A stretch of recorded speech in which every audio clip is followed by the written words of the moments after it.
Good evening. My name is Rose. I'm one of the local battalion chiefs here, which would be the western portion of Sherman Oaks. Today, as you can see, is a pretty hot day. So what we're trying to tell people is to hydrate, hydrate, hydrate. This weather is what it is, and it's not going to go away anytime soon.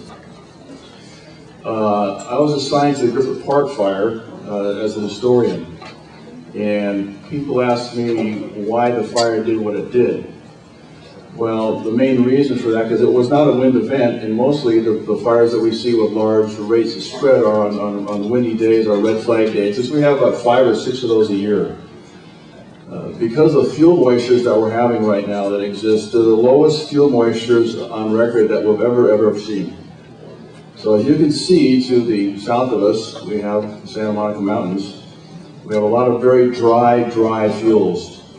The Santa Ana winds come October, decrease a little bit in November, decrease a little bit in December, and that is traditionally our brush season.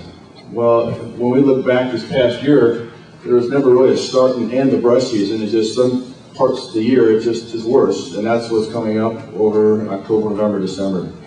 We'll work very diligently on an evacuation plan. That evacuation plan is coming out to the field within the next 2, 3, maybe 4 weeks. It's a PDF file, so what we'll be able to do is we can email that to the board members and then hopefully get that out to all you folks. And maybe the next meeting we could come here and explain how that works. Our counterparts over here at LAPD we've spent a lot of time recently, as recent as today, going to roll calls because they're going to be hand and foot with us when it comes to evacuation.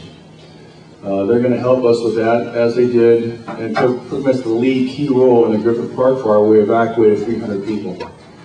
So that's what we're really concerned about this year is when the winds do come, the fire is going to move extremely fast. So if you see fire up in the hills on a red flag day or smoke, it's time to go to another place, okay, and get out of harm's way. I mean, I can't put any better than that. It's just one of those seasons.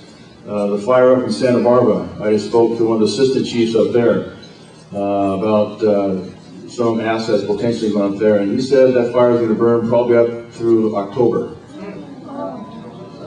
The reason for that, it's in a very inaccessible area, and the fuels are what they are. They're very dry this year. It's just hard to get to. So I'm not trying to scare anybody, but I'm trying to tell you the truth, and it's just going to be one of those seasons.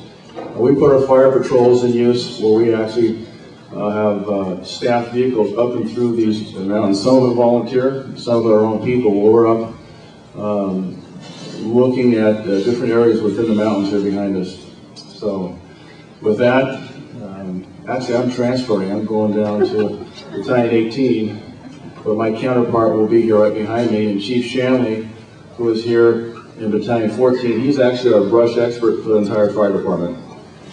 He's not going anywhere. He's here in Battalion 14, which is pretty much the eastern portion of Sherman Oaks. Okay, we're training very hard this year for the brush fire season coming up. So with that, are there any questions? To see you after the meeting, is that what you said? Yes, sir. Except we don't, I wish we had time. One question. I said I asked. One question.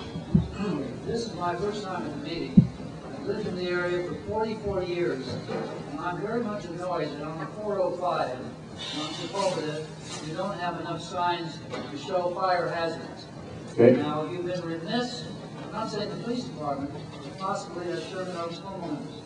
The signs that you have are very small, and they're hidden behind trees.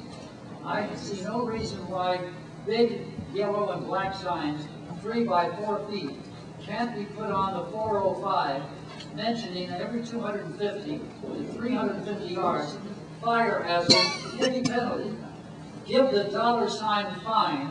Also, if anyone is found throwing a cigarette or an ash out, they could be fined, put the $. And talking like you just did is fine, but these people have to be aware because of the fact that coming from the Getty all the way into Sherman Oaks, getting off at Whole Foods, or on the 405, people are constantly flipping ashes, cigarette butts, etc. I've done what I shouldn't have done. I've followed people around into their area, and I've contacted them. I now know I won't do that again. Okay, I've got two responses to that. But I said, where are the signs? Okay, two responses to that. I spent some time with LAPD today, and one of the watch commanders actually instructed me, and I've never heard this before. We don't want you following people. Okay, that's number one. But whatever information that you can actually obtain, if you see somebody throwing a cigarette out the window, whatever information you can obtain as far as the car, the vehicle make, the license plate number, I mean, if you see them, that's even better, but we don't want you following them to get, you know, that close. Whatever information you get, you can turn that into a law enforcement agency. This was told me just this morning, and they'll follow up on that, and there is a very stiff penalty for that.